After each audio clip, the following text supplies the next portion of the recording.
ទីជីចរបងបានឃើញស្រីឡើងពីកំពង់ត្រអែមទៅត្រង់នៅពេលសាយយោត្រង់កំពង់លែងបបរបផន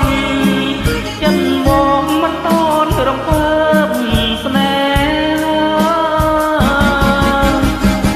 អូនស្គាល់កាវ័យស្ដីចំមុខឲ្យបងពិតចុកបេះដូងរងថ្លា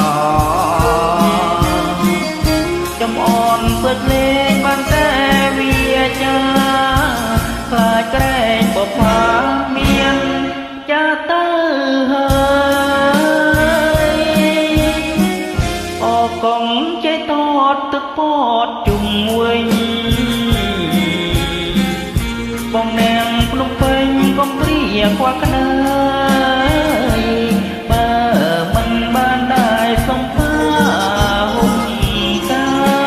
យកែវកុំកន្តើយដាប់ទៀនបងផង